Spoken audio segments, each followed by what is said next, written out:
Assalamualaikum warahmatullahi wabarakatuh. Para pemirsa, kali ini kita akan membahas dan meminta kepada Yusuf Mansur berhentilah membuat narasi-narasi yang menyesatkan. Seolah-olah Anda bicara kemana-mana seperti seorang korban. Anda itu bukan korban, orang lain yang korban. Orang meminta hak-haknya dikembalikan, itu aja. Jangan bercerita kemana-mana seolah-olah Anda inilah korban. Itu salah. Berhentilah membuat narasi-narasi seperti itu. Minta dikasihani, kemana-mana bercerita seolah-olah Anda ini seorang ustadz yang sedang jadi korban. Kenapa ini saya ungkap? Karena ada pembalikan opini gitu. Dengan banyaknya channel-channel yang mungkin dipunyai oleh Yusuf Mansur atau orang-orang yang dia hire, kita tidak tahu. Tapi pembalikan fakta gitu. Kalau mau kita ketemu, kita buka-bukaan, dan lebih bagus lagi bertemu di kantor polisi. Karena Anda sudah melaporkan orang-orang ke kantor polisi. Bicara kemana-mana, mau menuntut. Orang mengkritisimu mau dituntut, ya tuntutlah gitu. Sekarang sengaja saya ingat salah katanya pengacara Yusuf Mansur yang terus-terus memakai belangkon. Maka saya juga melihat ini biar mudah mengidentifikasi saya juga pakai belangkon. Yang saya kemukakan ini adalah fakta sebenarnya. Kadang-kadang sebagai umat Islam saya tuh malu gitu. Kok Islam begini sih? Yang ditampilkan Islam itu Islam wajah kegelapan gitu. Wajah yang penuh dengan kemunduran. Rentan dengan penipuan. Begini Islam gitu. Kalaulah Islam seperti yang diceritakan oleh Yusuf Mansur itu, orang nanti tidak akan segan-segan melemparkan Al-Quran itu ke rawa-rawa sejarah. Kenapa? Janji-janji tidak akan bisa dibuktikan. Saya pernah dalam satu peluncuran buku, itu ibu-ibu datang dari daerah-daerah, ada yang dari Garut, ada yang dari Sumedang, ada dari pinggiran kota Bandung. Saya senang sekali. Wah, ibunya ramai ini pendengarnya sebelah. Tahu setelah tanya jawab, dia menyesal. Kenapa? Dia datang bukan untuk mendengarkan ceramah saya. Mereka datang untuk bertemu Yusuf Mansur, meminta uangnya gitu. Kalau Yusuf Mansur menganggap ini sebagai fitnah, mari kita ke Bandung. Kita undang, kita kasih tahu jemaah itu Yusuf Mansur akan datang gitu. Itu akan ketahuan. Orang-orang ingin menagih uangnya. Jadi ketika dia menagih uangnya, jangan Anda membolak-balikkan fakta. Seolah-olah para penagih itu penjahat gitu. Anda ini korban. Itu salah. Yang benar adalah Anda penjahat, mereka korban. Kalau nggak mau nanti suruh ibu-ibu rumah tangga itu bersaksi. Bukan saya mau memfitnah, tapi berhentilah membuat narasi-narasi yang menyesatkan. Membuat cerita-cerita kosong, seolah-olah pendengar itu orang-orang bodoh. Itu salah. Nah, lalu ada yang mengatakan, loh kalau ceramah Yusuf Mansur itu ceramah nggak benar, kenapa? Ada namanya istri bupati ikut, ada juga pejabat-pejabat yang ikut, malah ada juga petinggi-petinggi militer ikut. Nah ini begini ya, kita kalau siapa yang ikut itu tentu hak masing-masing. Para pemirsa tentu ingat nggak?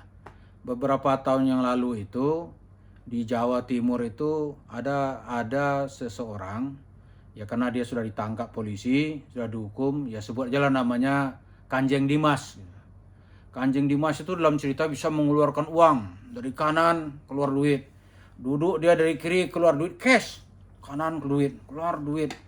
Ada orang yang tertipu investasi miliaran gitu. Bahkan Kanjeng Dimas ini juga dibela oleh seorang doktor tamat Amerika. Doktor loh.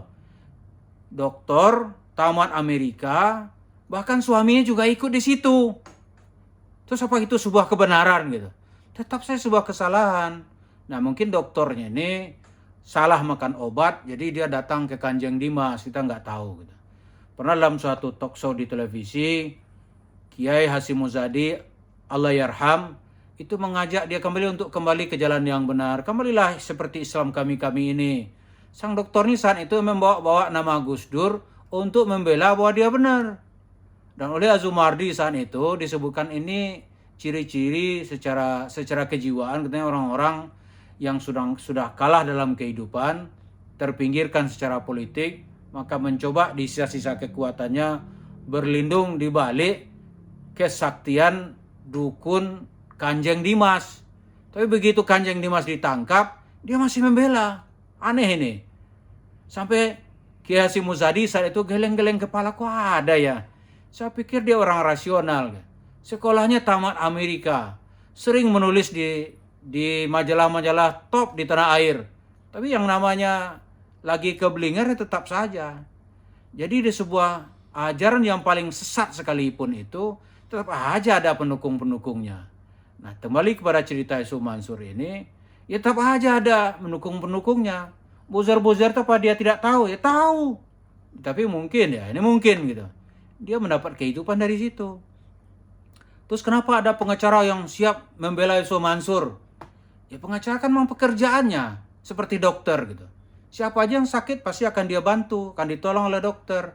Pengacara juga begitu. Ada orang bermasalah secara hukum, datang ke dia meminta bantuan hukum. Dibantu nggak? Ya dibantu.